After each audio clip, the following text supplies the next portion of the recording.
Hello friends, स्वागत है आपके अपने चैनल एक्सेल स्टडी में। और आज मैं लेके आई हूँ बीपीएससी पीवाईक्यू का जो सीरीज था उसमें 71st प्रीलिम्स का जो क्वेश्चन पेपर है, तो इसको हम लोग आज सॉल्व करेंगे। और अगर आपको इसका पीडीएफ चाहिए तो आप हमारे टेलीग्राम चैनल से जुड़ सकते हैं, और टेलीग्राम चैनल का लिंक जो है इस वीडियो के कमेंट सेक्शन में पिन कर दिया जाएगा, तो आप लोग वहां से हमारे साथ जुड़ सकते हैं। और इसके अलावा आपको हमारे टेलीग्राम चैनल पर बीपीएससी 71st के टेस्ट के पीडीएफ या करंट अफेयर्स, इसके अलावा बिहार दरोगा का भी आपको वहां पे प्रैक्टिस सेट का पीडीएफ जो है आपको फ्री में मिल जाएगा। तो चलिए अब हम लोग पहले क्वेश्चन से स्टार्ट करते हैं। तो इसका पहला क्वेश्चन दिया हुआ है, निम्नलिखित में से कौन सा लोहे का अयस्क है? तो लिमोनाइट जो है वह लोहे का अयस्क है, यानी कि ऑप्शन डी हमारा सही आंसर हो जाएगा। और बॉक्साइट आप लोग को पता है कि एल्युमिनियम का है, तो ये भी आप लोग याद रखिएगा। आगे है, लावा के ठंडा होने और ठोस होने से किस प्रकार की चट्टान बनती है? तो ये आपको पता है कि अग्नीय या इग्नियस, यानी कि ऑप्शन बी हमारा सही आंसर हो जाएगा। और इसके अलावा आप सभी को पता है कि अवसादी और रूपांतरित चट्टान भी होते हैं। चट्टान का बेसिकली 3 टाइप है। चलिए आगे देख लेते हैं। आगे हमारा दिया हुआ है कि संसद में कटौती प्रस्ताव का उद्देश्य क्या होता है? तो ये विपक्ष के द्वारा जो है सरकार के जो खर्च है, यानी कि बजट के जो प्रस्ताव में जो खर्च दिखाया जाता है उसमें कटौती के लिए एक तरीके का ये प्रस्ताव रखा जाता है विपक्ष के द्वारा। तो ऑप्शन बी जो है वो सही आंसर हो जाएगा कि सरकार के बजट प्रस्तावों के खर्चों में कटौती का प्रस्ताव प्रस्तुत करना। आगे है, अंग्रेजों ने राजधानी को दिल्ली कब स्थानांतरित किया था? तो आप सभी को पता है कि 1911 में दिल्ली दरबार का आयोजन किया गया था। तो इसमें जो है घोषणा किया गया था कि जो कलकत्ता है उससे दिल्ली राजधानी स्थानांतरित की जा रही है, लेकिन किया गया था 1912 में, इसलिए आंसर 1912 यानी कि ऑप्शन ए जो है वो सही हो जाएगा। आगे हमारा दिया हुआ है कि लोकसभा में आंग्ल भारतीय समुदाय के प्रतिनिधित्व की स्थिति क्या है? तो आप सभी को पता है कि इसको जो है संविधान के 104वें संविधान संशोधन अधिनियम के तहत इसको अब समाप्त कर दिया गया है, यानी कि अब आंग्ल भारतीयों को जो रिजर्वेशन मिलता था चाहे वो लोकसभा में या विधानसभा में, वो अब खत्म कर दिया गया है।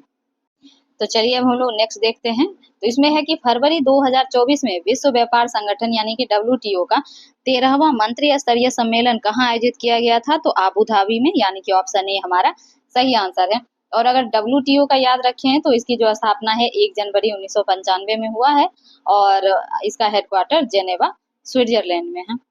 तो अब हमारा नेक्स्ट क्वेश्चन है कि फ्रेंच ओपन टूर्नामेंट 2024 में पुरुष एकल का खिताब किसने जीता? तो यह जीता गया था कार्लोस अल्कराज के द्वारा। लेकिन अभी अगर वर्तमान में देखें 2025 में, तो फ्रेंच ओपन में जो पुरुष एकल का खिताब जीतने वाले हैं वो कार्लोस अल्कराज हैं, और महिला की अगर बात करें तो कोको गॉफ हैं। आप लोग ये भी याद रखिएगा।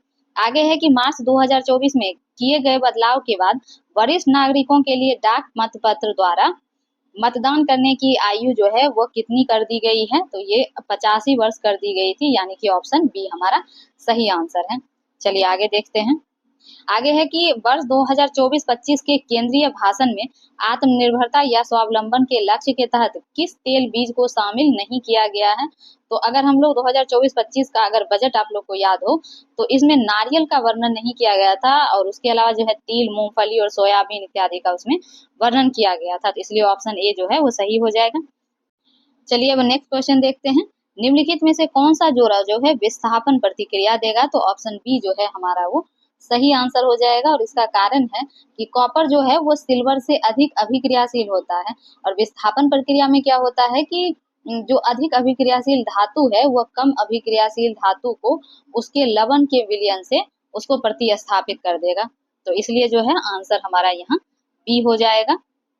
नेक्स्ट हमारा क्वेश्चन दिया गया है कि बिहुला महोत्सव विशेष रूप से प्रत्येक वर्ष जो अगस्त के महीने में बिहार के निम्नलिखित में से किस जिले में मनाया जाता है? तो यह जो है अंग प्रदेश यानी कि भागलपुर वाला क्षेत्र जो है उसमें मनाया जाता है, और वहाँ जो बिहुला विषहरी के नाम से आप लोग को पता होगा कि बहुत सारा फेमस स्टोरी है।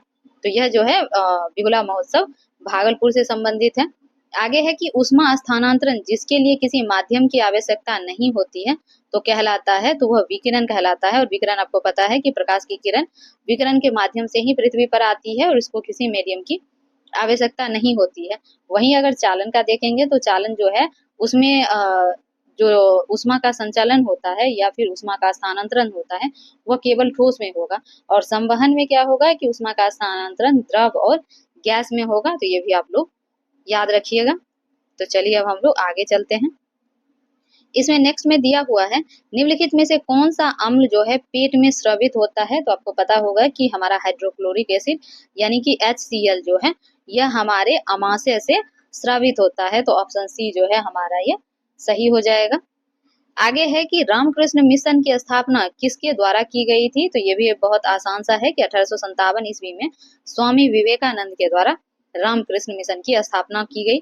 आगे है हाल में ही उद्घाटन किया गया राष्ट्रीय डॉल्फिन अनुसंधान केंद्र बिहार के किस शहर में स्थित है, तो यह पटना में है।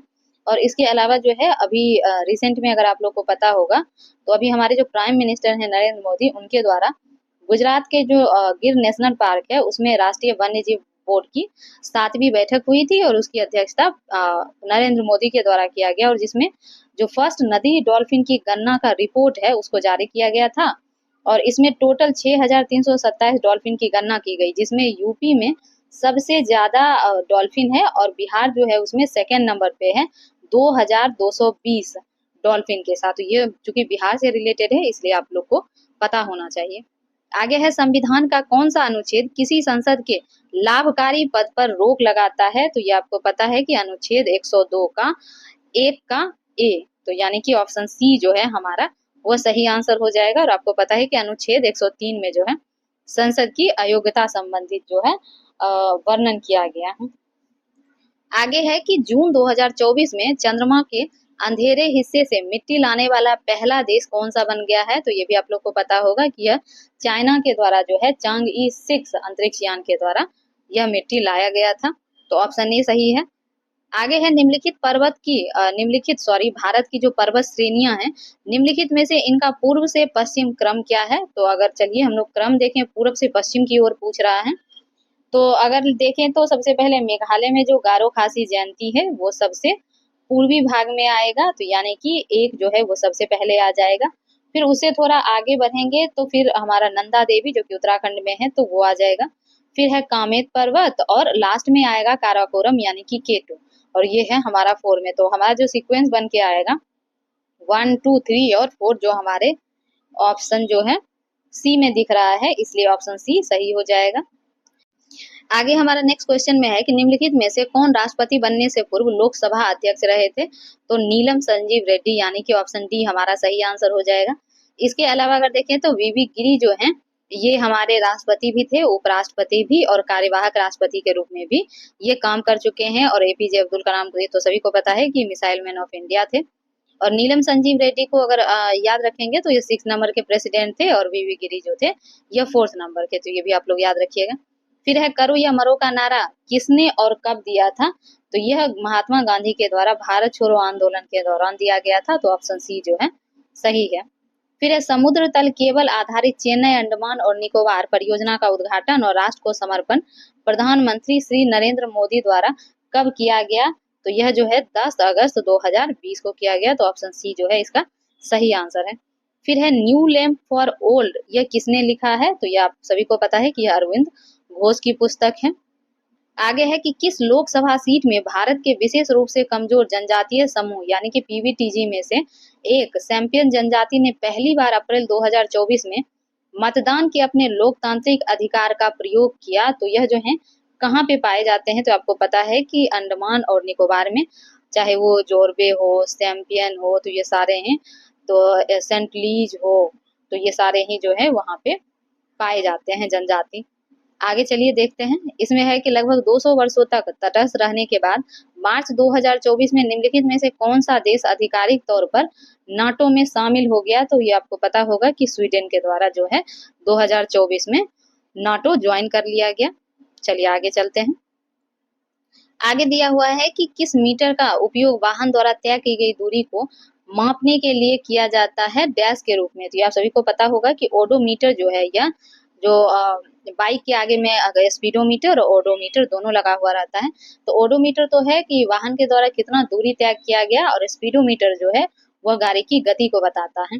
एमीटर आपको पता ही है कि विद्युत धारा, और क्रोनोमीटर जो है यह जो है सटीक समय मापने में इसका यूज किया जाता है, और यही वजह है कि इसका यूज जो है नौसेना में किया जाता है, तो आप सभी को पता होगा। आगे दिया हुआ है कि मुस्लिम लीग ने प्रत्यक्ष कार्यवाही दिवस कब मनाया था, तो यह 16 अगस्त 1946 को मनाया गया था और इसके बाद जो है पूरे देश में भयंकर दंगा दंगा स्टार्ट हो गया था, ये भी आप लोग को पता होगा। आगे है 2023 में मोबाइल फोन के निर्माण में भारत का स्थान क्या था, तो भारत जो है दूसरे स्थान पे है, यानी कि ऑप्शन ए हमारा सही है। आगे है कि 42वें संविधान संशोधन द्वारा कौन सा दो शब्द प्रस्तावना में जोड़े गए, तो इसमें दो शब्द है, हालांकि तीन शब्द जोड़ा गया था, समाजवादी, पंथ निरपेक्ष और अखंडता। इसमें दो पूछ रहा है तो धर्मनिरपेक्ष और समाजवादी, ऑप्शन सी जो है सही है। आगे है कि परमाणु की संरचना के लिए एक मॉडल प्रस्तावित करने वाले पहले व्यक्ति कौन थे, यानी कि जो सबसे पहले जिन्होंने कोशिश की थी उनका नाम पूछ रहा है, तो जे थॉमसन जो थे, इनके द्वारा सबसे पहले परमाणु के संरचना के लिए मॉडल इनके द्वारा दिया गया था 1904 में, जिसको हम लोग प्लम पुडिंग या फिर खरबूजे का मॉडल कहते हैं। और बाद में फिर इसको नील बोर के द्वारा जो है 1913 में रदरफोर्ड के जो परमाणु मॉडल था उसमें सुधार करते हुए परमाणु का जो सबसे एक्सेप्टेबल मॉडल है वो प्रस्तुत किया गया था, तो इसीलिए जो है ऑप्शन सी सही हो जाएगा। आगे दिया हुआ है कि सांख्यिकी और कार्यान्वयन मंत्रालय यानी कि मॉस्पी जो है उसके औद्योगिक उत्पादन सूचकांक यानी आईआईपी के आंकड़ों के अनुसार वित्तीय वर्ष 2023 में किन सूचकांकों में महत्वपूर्ण वृद्धि देखी गई, तो यह जो था पूंजी वस्तु और बुनियादी ढांचा या वन निर्माण वस्तु में, यानी कि ऑप्शन सी जो है वो सही है।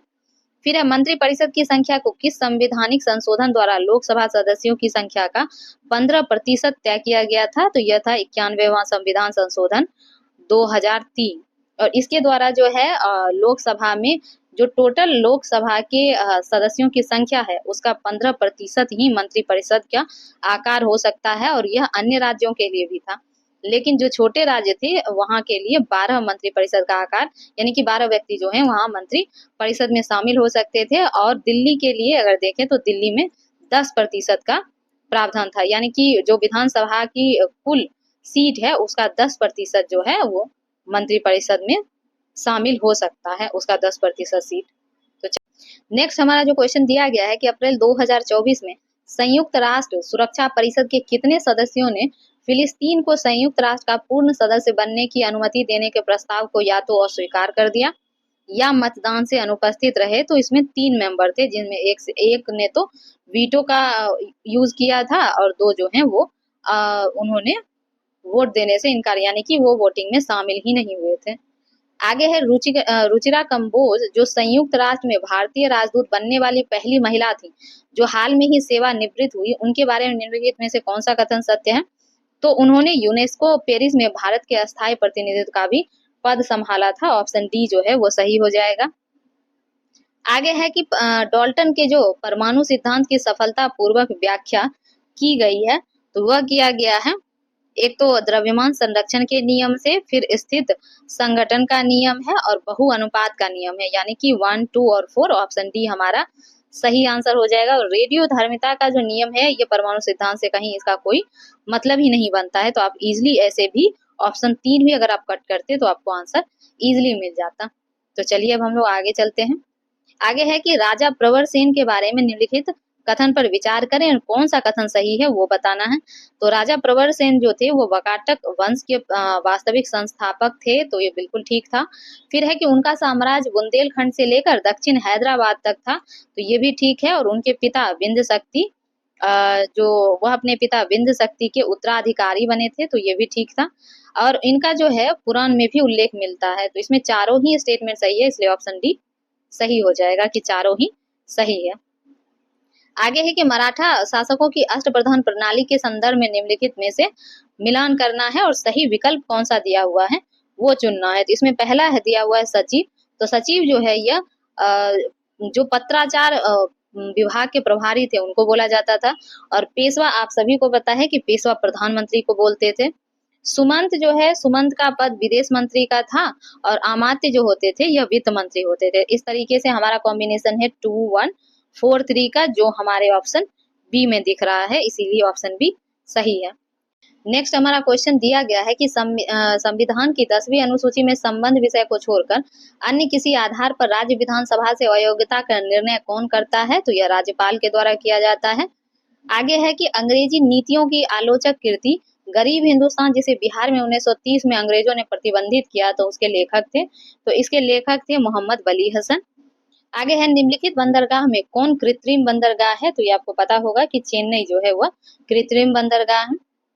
आगे दिया हुआ है कि अनुच्छेद 243 जे के अंतर्गत पंचायत के लेखा प्रबंधन से संबंधित नियम कौन बनाता है, तो राज्य वित्त आयोग। आगे है बिहार राज्य ने पहली बार ग्रीन बजट कब पेश किया था, तो वित्तीय वर्ष 2020-21 में। फराइजी आंदोलन के संस्थापक कौन थे, तो इसके संस्थापक हाजी शरीयतुल्लाह थे, और दूदू मियाँ जो थे इसको भारत में प्रचारक थे इसके, भारत के, इसीलिए बहुत लोगों ने दूदू मियाँ मार दिया था, तो ये गलत आंसर था। आगे है कि किसान के द्वारा विपत्ति का सामना करने को उजागर करने के लिए सहजानंद सरस्वती ने किस समाचार पत्र को प्रकाशित किया था, तो उनके द्वारा लोक संग्रह प्रकाशित किया गया था। ऑप्शन बी जो है सही है। आगे है कि इसमें रीजनिंग दिया हुआ है, तो इसका जो आंसर हो जाएगा यह ऑप्शन ए हो जाएगा, तो आप लोग इसको सॉल्व कर लीजिएगा। आगे है कि क्रिसिल की रेटिंग रिपोर्ट के अनुसार वित्तीय वर्ष 2030 तक भारत में कॉर्पोरेट बॉन्ड बाजार कितना बढ़ने की उम्मीद है, तो यह जो था 100 से 200 करोड़ 200 लाख करोड़ रुपया, सॉरी 100 से 200 लाख करोड़ रुपया था। ऑप्शन बी जो है वो सही आंसर हो जाएगा। आगे इसमें दिया हुआ है निम्नलिखित को सुमेलित करके सही कूट का चयन करिए। एक तरफ जो है राजनीतिक संगठन और दूसरी तरफ संस्थापक दिए हुए हैं, तो चलिए हम लोग मिलान कर लेते हैं। इसमें जो पहला दिया हुआ है खाकसार, तो खाकसार जो है यह इनायतुल्लाह मशरिकी का है, यानी कि बी से इसका कंसल्ट है।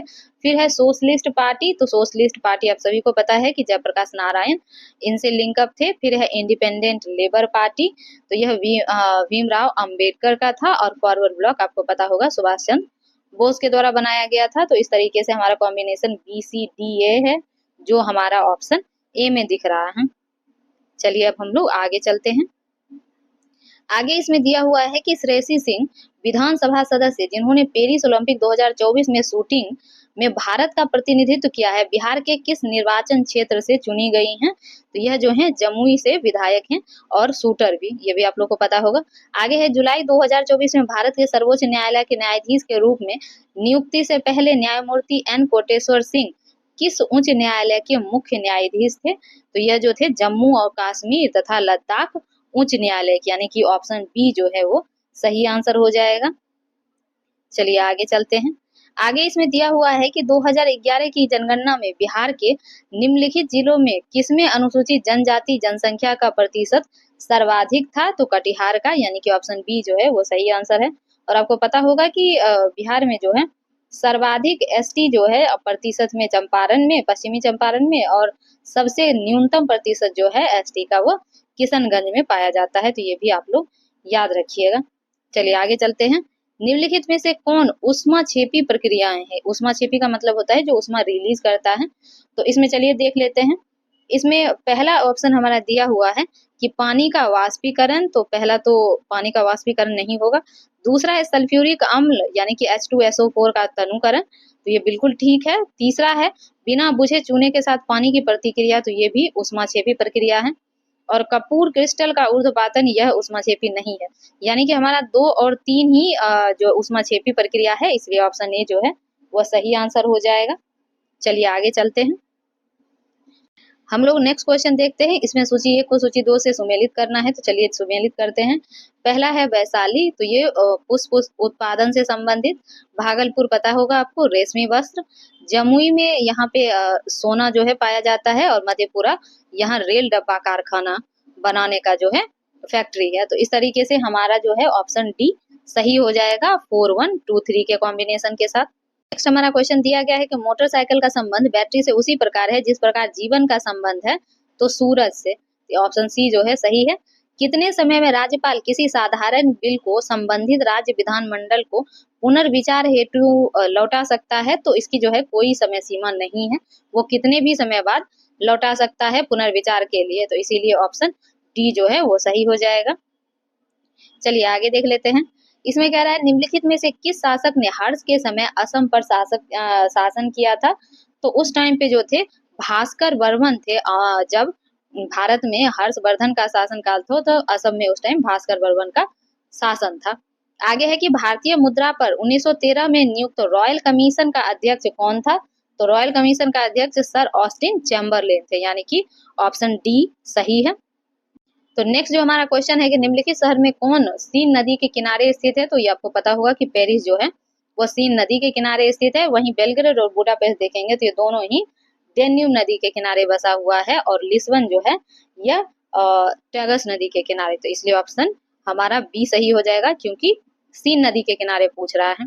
आगे है निम्नलिखित में से किस फ्री स्टाइल भार वर्ग में अमन सेहरावत मई 2024 में विश्व कुश्ती ओलंपिक क्वालिफायर तुर्की में 2024 पेरिस ओलंपिक के लिए क्वालिफाई करने वाले पहले भारतीय पुरुष पहलवान बने थे? तो यह जो थे 57 केजी वेट के लिए खेल रहे थे। तो ऑप्शन सी जो है वह सही हो जाएगा। तो चलिए अब हम लोग आगे देखते हैं। आगे इसमें दिया हुआ है कि किन जीवों में बीजाणु निर्माण द्वारा प्रजनन होता है? तो ये आप सभी को पता होगा कि कवक में होता है। फिर अब भारतीय राष्ट्रीय कांग्रेस के 1912 पटना अधिवेशन के अध्यक्ष कौन थे? तो इसके अध्यक्ष RN मधोलकर थे। और भारत में जो है कांग्रेस का 3 अधिवेशन हुआ था, जिसमें 1912 में, 1922 में और 1940 में। तो ये भी आप लोग याद रखिएगा। आगे दिया हुआ है कि इसमें जो है रीजनिंग का क्वेश्चन है, तो मैं आंसर बता देती हूँ। तो इसका आंसर हो जाएगा 60 मीटर, यानी कि ऑप्शन डी। आप लोग सॉल्व करके मिला लीजिएगा आंसर। आगे है कि आर्थिक सर्वेक्षण 2023-24 के अनुसार वित्तीय वर्ष 2024 के वर्तमान कीमत पर कृषि उद्योग और सेवा क्षेत्र का कुल सकल मूल्य वर्धित यानी कि जीवीए का योगदान कितना था? तो इसमें जो है कृषि का 17.7, उद्योग का 27.6 और सेवा का 54.7%, यानी कि ऑप्शन बी जो है वो सही आंसर है। आगे दिया हुआ निम्नलिखित में से कौन से महत्वपूर्ण कोरंडम और क्रायोलाइट धातु के अयस्क हैं? तो ये भी आप लोग को पता होगा कि एल्युमिनियम का जो है बॉक्साइट के अलावा कोरंडम और क्रायोलाइट भी जो है इसके अयस्क हैं। चलिए आगे देख लेते हैं। इसमें जो नेक्स्ट है कि निम्नलिखित में से कौन टेक्नोपोलिस है? तो टेक्नोपोलिस जो है यह सिलिकॉन वैली, यानी कि ऑप्शन बी जो है सही आंसर है। निम्नलिखित में से कौन गैस के द्रवीकरण के लिए उपयुक्त स्थिति का प्रतिनिधित्व करता है? तो कम तापमान और उच्च दाब। आप लोग को पता होगा कि गैस को जब तरल अवस्था में परिवर्तित करते हैं तो उसका टेम्परेचर जो है वो न्यूनतम होना चाहिए, और हाई प्रेशर के द्वारा उसको संपीड़ित करके गैस को द्रव अवस्था में परिवर्तित करके उसको रखा जाता है। एग्जाम्पल में जैसे कि हम लोग के गैस के सिलेंडर में LPG जो है वो गैस है, लेकिन वो लिक्विड, सेमी लिक्विड के फॉर्म में जो है वो भरा जाता है सिलेंडर में। तो वो उसका कारण यही है। चलिए आगे देख लेते हैं। आगे इसमें दिया हुआ है कि संविधान के सभा के द्वारा जो भारतीय राष्ट्रीय ध्वज है वो किस तिथि को अपनाया गया था? तो यह जो है 22 जुलाई 1947 को अपनाया गया था। और आपको पता है कि जो हमारा तिरंगा है उसमें 3 रंग हैं, और तीनों रंग का अपना मतलब है। जैसे केसरिया है तो यह शौर्य, त्याग और जागृति का है। श्वेत है ये सत्य, पवित्रता का, और हरा जो है वो जीवन रूपी समृद्धि का। और आपको पता होगा कि 15 अगस्त का जब देश आजाद हुआ था तो इसके मध्य रात्रि को राष्ट्रीय ध्वज जो फहराने वाली जो पहली व्यक्ति थी वह हंसा मेहता थी। और जो झंडे का हम लोग का जो आकार है उसको स्ट्रक्चर या उसको बनाने का श्रेय जो है वो पिंगली वेंकैया को दिया जाता है। तो आप लोग को ये भी पता होगा। और झंडा का जो लेंथ और ब्रेथ का जो रेशियो है वह 3:2 है। तो ये भी आप लोग याद रखिएगा। आगे दिया हुआ है भारत छोड़ो आंदोलन के दौरान बहुत से स्थान पर राष्ट्रीय सरकारें स्थापित की गई, निम्नलिखित में से कौन सा सही सुमेलित नहीं है? तो जैसा कि हम सभी को पता है कि भारत छोड़ो आंदोलन के दौरान 3 जगह पे बेसिकली वहां जो है समानांतर सरकार की स्थापना की गई थी, जिसमें बलिया था, बंगाल का मिदनापुर था और सतारा था। और सतारा में जो है सर्वाधिक लंबे समय तक चलने वाली समानांतर सरकार थी। और इसमें पूछ रहा है कि कौन सा सुमेलित नहीं है, तो इसमें ऑप्शन बी जो है यह सुमेलित नहीं होगा, क्योंकि सतारा में तो था ही, और तामलुक में भी था, और तलचर में भी प्रजामंडल के नाम से जो है वो समानांतर सरकार स्थापित किया गया था। तो इसलिए हमारा ऑप्शन बी जो है वो सही हो जाएगा। आगे दिया हुआ है कि जून 2024 में किस शहर को भारत का साहित्य का पहला यूनेस्को शहर नामित किया गया था? तो यह जो है कोझिकोड को, यानी कि ऑप्शन ए सही है। नेक्स्ट क्वेश्चन दिया गया है कि बिहार में विष्णुपद योजना के अंतर्गत पर्यटन को बढ़ावा देने के लिए 2024 के केंद्रीय बजट में निम्नलिखित में से किस केंद्र को प्रस्तावित किया गया है? तो गया को, यानी कि ऑप्शन सी सही है। आगे है निम्नलिखित में से किसने प्रथम भारतीय पर्वतरोही होने का गौरव प्राप्त किया, जिसने एक सीजन में सफलतापूर्वक माउंट एवरेस्ट और माउंट लाहौत्से पर 2 बार चढ़ाई की है? तो यह जो है सत्यदीप गुप्ता है, यानी कि ऑप्शन बी जो है वो सही आंसर हो जाएगा। आगे दिया हुआ है निम्नलिखित में से पीसीआरए का फुल फॉर्म क्या होगा? तो यह हो जाएगा पेट्रोलियम संरक्षण अनुसंधान केंद्र, यानी कि अनुसंधान संघ, सॉरी। ऑप्शन बी जो है वो सही आंसर है। आगे है निम्नलिखित में से कौन सा रक्त का तरल भाग होता है? तो आपको पता होगा कि रक्त का जो प्लाज्मा है वो रक्त का तरल भाग होता है, तो ऑप्शन सी जो है हमारा वो सही आंसर है। आगे है कि भारत गांव से नगर की ओर प्रवास हेतु निम्नलिखित में से कौन कौन सा उसका कारण हो सकता है, ये पूछ रहा है। तो इसमें देखें तो एक तो गांव शहर के बीच असंतुलित विकास है, ये तो कारण है। दूसरा है कि शहर में अधिक श्रम की मांग है, तो ये भी प्रवसन का कारण है। ग्रामीण क्षेत्र में कम रोजगार है, जिससे भी व्यक्ति वहां से बाहर आ रहे हैं। तो सारा ही सही है, इसलिए ऑप्शन डी जो है वो सही हो जाएगा। आगे है निम्नलिखित में से किस जीवाणु बीमारी को प्लीहा ज्वर कहा जाता है? तो हम सभी को पता है कि एंथ्रेक्स जो है इसके कारण जो है प्लीहा, यानी कि जो जीवाणु के कारण जो होने वाला बीमारी है उसको प्लीहा ज्वर बोला जाता है। और इसके अलावा अगर हम देखें तो कोलेरा जो है यह विब्रियो कोलेरी जीवाणु से होने वाला रोग है। और टाइफाइड में साल्मोनेला टाइफी जीवाणु इसमें क्या होते हैं, इसके टाइफाइड होने का जो है वो कारण होता है, जिसकी वजह से आंत प्रभावित होता है। ये भी आप लोग को पता होगा। आगे इसमें पूछ रहा है निम्नलिखित में से प्रथम कृत्रिमीय तैयार किया गया तत्व कौन सा है? तो यह टेक्नीशियम था, जिसका जो है यहाँ पे सिंबल टीसी दिया हुआ है। आगे है निम्नलिखित नदियों में से कौन एक अन्य नदियों से अलग है? तो नर्मदा जो है यह अन्य नदियों से अलग है, तो ऑप्शन सी जो है वो हमारा सही आंसर है।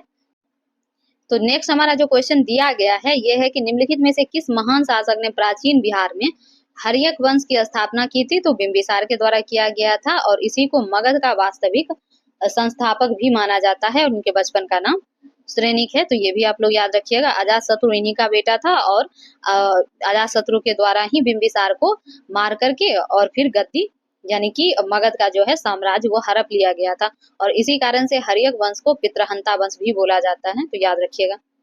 आगे है कि इसमें जो है कैलेंडर से रिलेटेड जो है रीजनिंग का क्वेश्चन दिया हुआ है, तो मैं आंसर बता देती हूँ। तो इसका सैटरडे आंसर हो जाएगा, तो आप लोग सॉल्व करके मिला लीजिएगा। आगे है कि निम्नलिखित में से कौन सा एक जायद फसल है? तो आपको जायद फसल पता होगा कि जायद फसल जो है यह रबी और खरीफ के बीच में जो कम ड्यूरेशन के लिए जो जून में जो उगाया जाता है, ककड़ी खरबूजा वगैरह, तो ये जायद फसल है।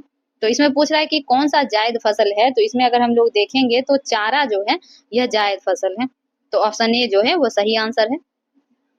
आगे है कि राष्ट्रीय प्रतिदर्श सर्वेक्षण कार्यालय यानी कि एनएसएसओ के अनुसार 2017-18 से 2022-23 तक महिला श्रम बल भागीदारी दर में कितने प्रतिशत की वृद्धि हुई है? तो 23.3 से 37% तक, यानी ऑप्शन ए जो है वह सही हो जाएगा। फिर है रॉयल शीर्षक अधिनियम के अंतर्गत रानी विक्टोरिया भारत की महारानी कब बनी थी? तो ये जो है सबसे पहला दिल्ली दरबार जब लगा था लॉर्ड लिटन के टाइम पर, यानी कि ऑप्शन डी जो है वो सही आंसर हो जाएगा।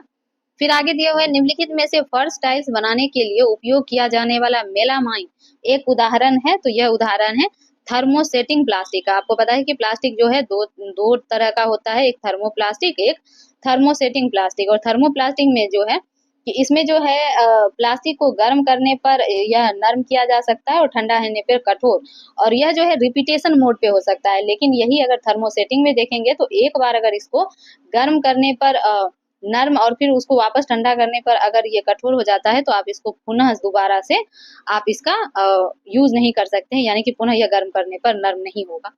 तो इसीलिए ये भी आप लोग याद रखिएगा। आगे इसमें जो है ये भी क्वेश्चन दिया हुआ है रीजनिंग का, तो आप लोग जो है इसको सॉल्व कर लीजिएगा। मैं इसका आंसर बता देती हूँ। तो इसका आंसर जो है 0 हो जाएगा। चलिए अब हम लोग आगे देख लेते हैं। आगे इसमें दिया हुआ है कि बिहार में भारतीय राष्ट्रीय कांग्रेस के 100 वर्ष किसके द्वारा संपादित है, यानी कि यह पुस्तक जो है किनके द्वारा लिखी गई थी? तो पीएन ओझा के द्वारा। भारत की जनगणना 2011 के अनुसार बिहार में लिंग अनुपात कितना है? तो बिहार में लिंग अनुपात 918 है, यानी ऑप्शन बी सही है। निम्नलिखित में से किसके साथ एंडीज फैला हुआ है? तो ये भी आप लोग को पता होगा कि दक्षिण अमेरिका का जो पश्चिमी तट है वहां पे एंडीज पर्वत जो है फैला हुआ है। आगे दिया हुआ है कि चचनामा का फारसी में अनुवाद किसके द्वारा किया गया था, तो मोहम्मद अली बिन अबू बकर कूफी के द्वारा, यानी ऑप्शन सी जो है वो सही हो जाएगा।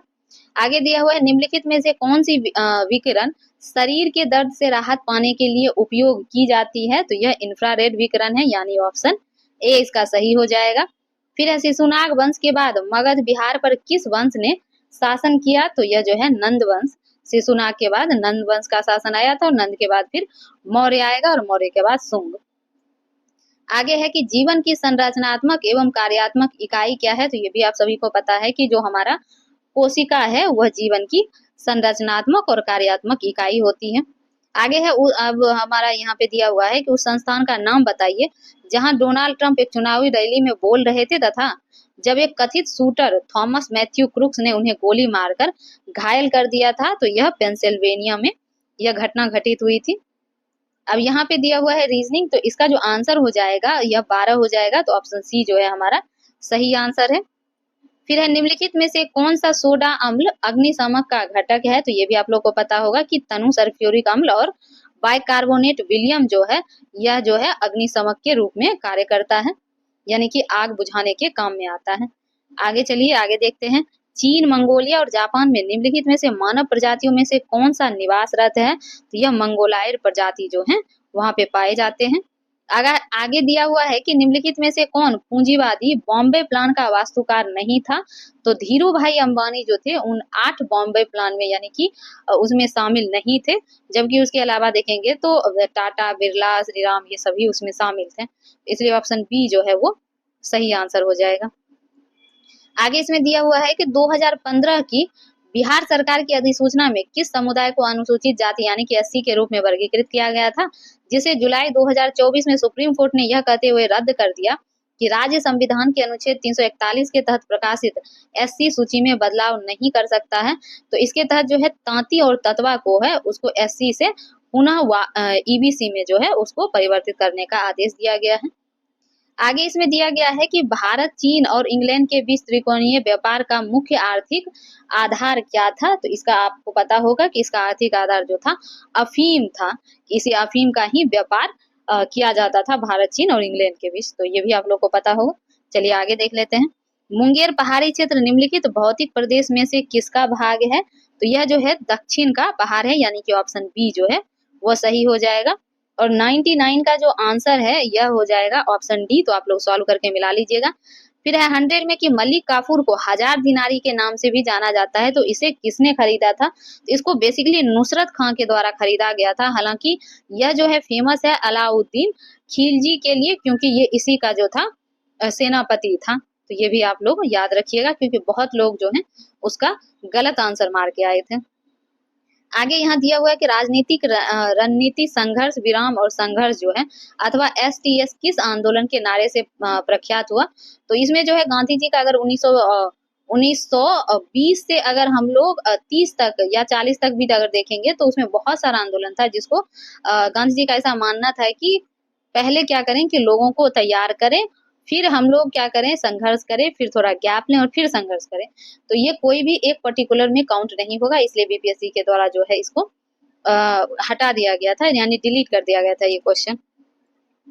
तो आगे चलिए आगे देख लेते हैं। आगे दिया हुआ है कि उर्वरक के किस घटक का उपयोग शीघ्र विकास को प्रोत्साहित करने के लिए किया जाता है, तो ये आप सभी को पता है कि नाइट्रोजन है वो पौधे के तीव्र विकास के लिए आवश्यक है। हालांकि एनपीके जो है यह इम्पोर्टेंट जो है तत्व है किसी भी पौधे के विकास के लिए, नाइट्रोजन, फास्फोरस और पोटेशियम, तो ये भी आप लोग को पता होगा। आगे है कि बिहार राज्य जल विद्युत निगम की जो स्थापना है किस वर्ष में की गई थी, तो 1982 में, यानी कि ऑप्शन ए जो है वो सही हो जाएगा। आगे दिया हुआ है कि मानवी मधु कश्यप हाल में ही बिहार की पहली ट्रांसजेंडर बनी है, तो यह जो है पुलिस उप निरीक्षक के पद पर, यानी कि ऑप्शन सी जो है वो सही हो जाएगा। चलिए आगे देख लेते हैं। आगे हमारा दिया हुआ है निम्नलिखित में से किसके लिए प्रकाश संश्लेषण में क्लोरोफिल का उपयोग किया जाता है, तो प्रकाश को अवशोषित करने के लिए। नेक्स्ट हमारा क्वेश्चन है कि आत्मकथा आई हैव द स्ट्रीट ए कुट्टी क्रिकेट स्टोरी के लेखक कौन है, तो यह जो है आर अश्विन और एस मोगा के द्वारा लिखा गया है, और यह जो आत्मकथा जो है आर अश्विन का है। आगे दिया हुआ है कि एशिया क्षेत्र से प्रतिष्ठित गोल्डमैन पर्यावरण पुरस्कार 2024 के विजेता कौन थे? तो आलोक शुक्ला थे भारत से। तो ऑप्शन ए जो है वो सही है। आगे हमारा दिया हुआ है गंगा और गंडक नदी के संगम पर आयोजित 1 महीने तक चलने वाले पशु मेले का नाम क्या है? ये तो बहुत फेमस है कि सोनपुर मेला है, जो एशिया का सबसे बड़ा पशु मेला है। 109 का जो क्वेश्चन है उसका मैं आंसर बता देती हूँ, तो आप लोग सॉल्व कर लीजिएगा। तो इसका आंसर जो है ऑप्शन सी सही हो जाएगा। आगे देखते हैं, भारत के निम्नलिखित राज्य में सबसे राज्यों में जो किसमें जो कोयले का प्रमुख भंडार है, ये सबसे ज्यादा कोयला जो है कहाँ पाया जाता है? तो इसमें अगर देखें तो झारखंड में भी कोयला पाया जाता है, उड़ीसा में भी और छत्तीसगढ़ में, इसलिए ऑप्शन डी जो है वो सही आंसर हो जाएगा।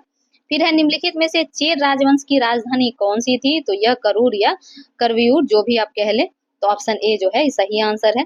फिर है निम्नलिखित में से किसकी कक्षा अत्यधिक लंबी और अंडाकार है? तो कॉमेट की कक्षा जो है वो सबसे लंबी और अंडाकार होती है।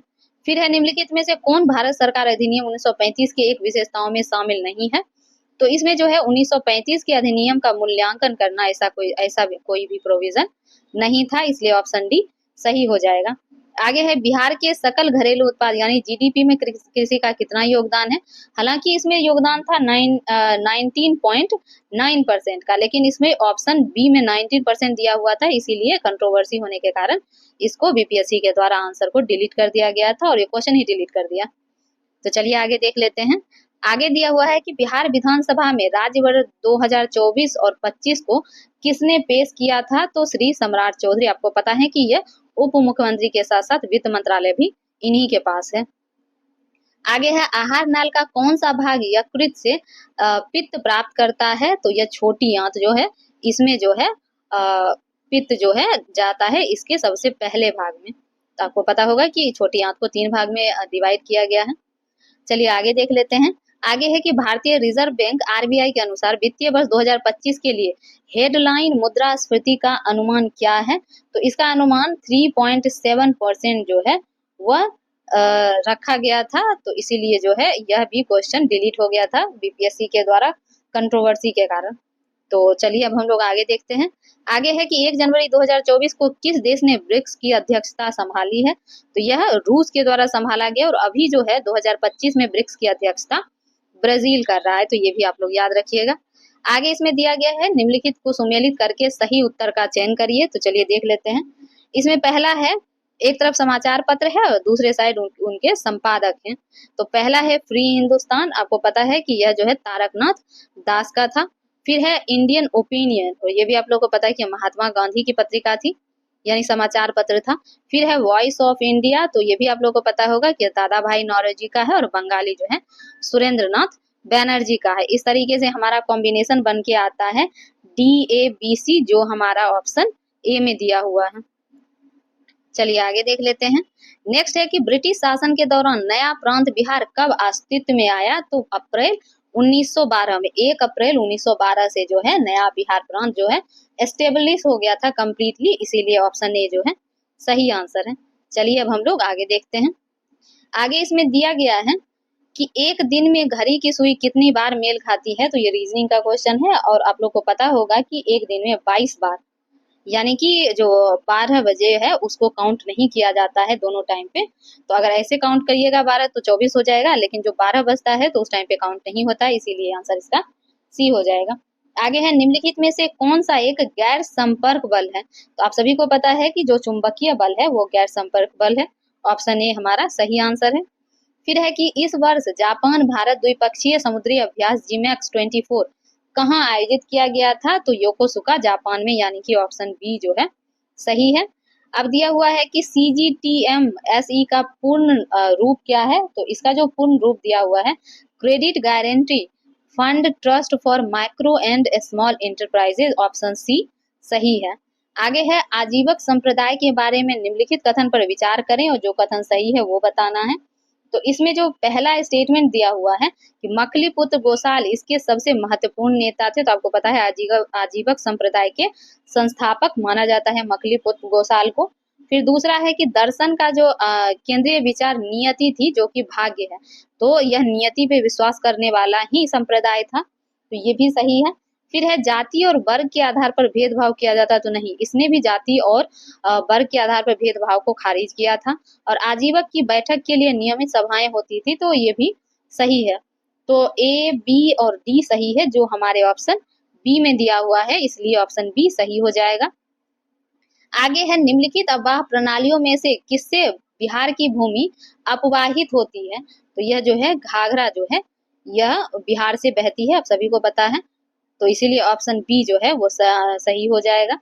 आगे है वर्ष 2011-12 को आधार वर्ष मानते हुए वित्तीय वर्ष 2022-23 के लिए वर्तमान कीमत पर बिहार का प्रति व्यक्ति शुद्ध राज्य घरेलू उत्पाद कितना था, तो यह जो है 54,111, यानी ऑप्शन बी जो है वो सही हो जाएगा। और अभी अगर देखें बिहार आर्थिक सर्वेक्षण 2024-25 के अनुसार, तो प्रति व्यक्ति आय जो है वर्तमान मूल्य पर वह है 66,825 रुपये और स्थिर मूल्य पर 36,333 रुपये, और जिसमें आपको पता है कि पटना सबसे ज्यादा प्रति व्यक्ति आय वाला जिला है, उसके बाद बेगूसराय और उसके बाद मुंगेर है, तो ये भी आप लोग याद रखिएगा।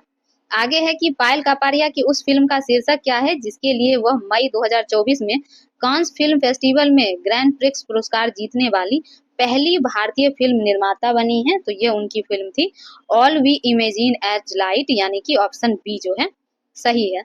आगे है निम्नलिखित में से कौन सा वायु प्रदूषण का मुख्य कारण है, तो जीवाश्म ईंधन का जलना, ये आप सभी को पता होगा। अब आगे जो है रीजनिंग दिया हुआ है, तो इसका जो आंसर हो जाएगा वो हो जाएगा 22, यानी कि ऑप्शन बी जो है वो सही आंसर है। चलिए अब हम लोग आगे देख लेते हैं। नेक्स्ट जो हमारा क्वेश्चन दिया गया है कि सूची 1 को सूची 2 से मिलान करना है, तो चलिए मिलान करते हैं। सूची 1 में संगठन है और सूची 2 में मुख्यालय दिया हुआ है, तो चलिए हम लोग देखते हैं। इसमें पहला दिया हुआ है स्वदेशी सेवक हूँ, तो इसका मुख्यालय वैंकूवर में था। फिर यूनाइटेड इंडिया हाउस, इसका सिएटल में। युगांतर आश्रम सैन फ्रांसिस्को में, और INA या आजाद हिंद फौज का रंगून में। तो इस तरीके से हमारा जो कॉम्बिनेशन आता है ABCD का, जो ऑप्शन सी में दिया हुआ है। चलिए आगे देखते हैं। इसमें कह रहा है निम्नलिखित में से दिए गए तार का प्रतिरोध में इसमें से सही क्या हो जाएगा, तो आपको ओम का लॉ अगर पता होगा तो आप सही बता सकते हैं कि ऑप्शन डी जो है वह सही हो जाएगा। आगे है कि तीर्थ, जो सिख का जो तीर्थ स्थल है तख्त श्री हरिमंदिर जी पटना साहिब, जिसे दूसरा सबसे पवित्र तख्त माना जाता है, वह स्थित है, तो वह स्थित है पटना में, यानी कि ऑप्शन सी जो है वो सही आंसर है। आगे है अंतर्राष्ट्रीय ओलंपिक दिवस 2024 जो हर वर्ष 23 जून को मनाया जाता है, उसका विषय क्या था, तो उसका विषय था आइए आगे बढ़ें और जश्न मनाएं। नेक्स्ट दिया हुआ है कि 18वीं लोकसभा के चुनाव के बाद मोदी सरकार में केंद्रीय कपड़ा मंत्री के रूप में किसे नियुक्त किया गया है, तो आप सभी को पता होगा कि गिरिराज सिंह, जिनका जो है निर्वाचन क्षेत्र बेगूसराय है, उनके पास टेक्सटाइल मिनिस्ट्री था, यानी कि कपड़ा मंत्रालय। आगे दिया हुआ है कि ब्राजील के मिनास गेरेस प्रांत में निम्नलिखित में से कौन सा खनिज मिलता है, तो आप सभी को पता है कि वहां जो है लौह अयस्क का भंडार है, यानी ऑप्शन ए सही है। आगे है कि अप्रैल 2024 में शेख अहमद अब्दुल्ला अल अहमद सबा अल सबा को किस देश का नया प्रधानमंत्री नियुक्त किया गया है, तो यह जो है कुवैत के प्रधानमंत्री हैं, ऑप्शन सी जो है वो सही ऑप्शन है। आगे है कि बिहार बजट 2024-25 में किस क्षेत्र को सबसे अधिक आवंटन प्राप्त हुआ है, तो यह जो है शिक्षा को मिला है, और अभी वर्तमान में भी यानी कि 2025-26 के बजट में भी सबसे ज्यादा जो है शिक्षा को ही आवंटित किया गया है, तो ये भी आप लोग को पता होना चाहिए। आगे दिया हुआ है कि संविधान के किस संशोधन द्वारा एंग्लो इंडियन समुदाय के लिए आरक्षित 2 सीट को समाप्त कर दिया गया है, तो ये जो है 108वां संविधान संशोधन विधेयक के द्वारा, तो ये भी है, आप लोग को पता होना चाहिए। नेक्स्ट हमारा क्वेश्चन दिया गया है कि निम्नलिखित में से कौन सी वैल्यू सोलर स्थिरांक का मान है, तो ऑप्शन ए जो है वो सही आंसर हो जाएगा। तो नेक्स्ट हमारा क्वेश्चन जो दिया गया है कि भारतीय रिजर्व बैंक के अनुसार एक स्मॉल फाइनेंस बैंक SFB के यूनिवर्सल बैंक में परिवर्तन के लिए पात्रता मानदंड में से एक क्या है, तो यह हमारा ऑप्शन सी हो जाएगा कि न्यूनतम शुद्ध संपत्ति जो है 1000 करोड़ रुपए की होनी चाहिए। आगे दिया हुआ है कि सूक्ष्म जीवों द्वारा कार्बनिक पदार्थों को तोड़ने की प्रक्रिया कहलाती है, तो यह अपघटन कहलाता है। बिहार में प्रकाशित प्रथम हिंदी दैनिक समाचार पत्र कौन सा था, तो यह सर्वहितैषी था, यानी ऑप्शन डी जो है वह सही हो जाएगा। आगे है हमास के शीर्ष नेता इस्माइल हनियह की 31 जुलाई 2024 को कथित तौर पर इजरायली हवाई हमले में कहाँ हत्या कर दी गई थी, तो जो इसका जो हत्या है वह ईरान में कर दिया गया था, यानी कि ऑप्शन डी जो है वो सही हो जाएगा। फिर है जोजिला सुरंग निम्नलिखित में से किस स्थान को जोड़ेगा, तो यह श्रीनगर से लेह को जोड़ेगा, यानी ऑप्शन डी जो है वो सही है। चलिए अब हम लोग नेक्स्ट क्वेश्चन की ओर चलते हैं। तो इस क्वेश्चन में कह रहा है कि अमरकोश के अनुसार भूमि के प्रकारों पर विचार करें। पहला है उर्वरा उपजाऊ, फिर दूसरा है मरु रेगिस्तान, फिर है साध वाला घास और देव मात्रिक जो है वर्षा से सिंचित। तो चलिए इसमें देखते हैं पूछ क्या रहा है। इसमें पूछ रहा है निम्न में से कौन सा सही है, यानी कि जो सही है वो बताना है। तो इसमें एक से अधिक, यानी कि उसमें सारे ही सही हैं, क्योंकि उसमें जो है भूमि का 12 प्रकार बताया गया था, इसलिए ऑप्शन डी जो है वो सही हो जाएगा। आगे इसमें दिया हुआ है कि यूपी की एक युवा महिला आरती का वर्णन पेशा क्या है, जिसे अमल क्लूनी महिला सशक्तिकरण पुरस्कार से किंग चार्ल्स थर्ड के द्वारा मई 2024 में सम्मानित किया गया। तो आप लोग को पता होगा कि यह ई रिक्शा चालक हैं और इनकी स्टोरी जो है काफ़ी वायरल थी। आगे है कि केंद्रीय बजट 2024-25 में विकसित भारत की दिशा में बजट प्राथमिकताओं में कौन शामिल नहीं है, तो इसमें हम देखेंगे तो सतत विकास जो था उसमें शामिल नहीं था, इसलिए ऑप्शन डी सही हो जाएगा। आगे है निम्नलिखित में से कौन टेस्ला के समतुल्य है, तो टेस्ला का समतुल्य जो है ऑप्शन सी हो जाएगा, न्यूटन पर एम्पियर मीटर। और अंतिम क्वेश्चन है इस सेट का कि उस निर्वाचन क्षेत्र का नाम बताइए जहां से उड़ीसा के नए मुख्यमंत्री मोहन चरण मांझी हाल के राज्य विधानसभा चुनाव में चुने गए थे। तो इनका जो निर्वाचन क्षेत्र था वह क्योंझर था, यानी कि ऑप्शन ए जो है सही आंसर हो जाएगा। तो इस तरीके से हमने जो है बीपीएससी का जो 70 का PYQ क्वेश्चन का सेट था वो कंप्लीट कर लिया है। और अगर आपको इसका PDF चाहिए तो आप हमारे टेलीग्राम चैनल से जुड़ के वहाँ से इसका PDF प्राप्त कर सकते हैं। और हमारे टेलीग्राम चैनल पे जो है आपको BPSC 71st प्रीलिम्स से लेके दरोगा तक का जो है टेस्ट सीरीज और प्रैक्टिस सेट आपको प्रोवाइड करवाया जाता है। और इसके अलावा अगर आपको हमारा कंटेंट पसंद आता हो तो आप हमें लाइक और सब्सक्राइब भी कर सकते हैं, और आप हमसे ऐसे ही जुड़े रहें और फीडबैक आप हमें कमेंट में बता सकते हैं। और अगर इसके अलावा भी आपको कोई और कंटेंट चाहिए तो आप वो भी हमें बता सकते हैं। तो चलिए अब हम लोग यहीं पर इस सेशन को एंड करते हैं। और आपको पता ही होगा कि हमारा जो टेलीग्राम चैनल है वो वीडियो के कमेंट सेक्शन में पिन कर दिया जाता है। तो चलिए आप लोगों का बहुत बहुत धन्यवाद। Thank you so much.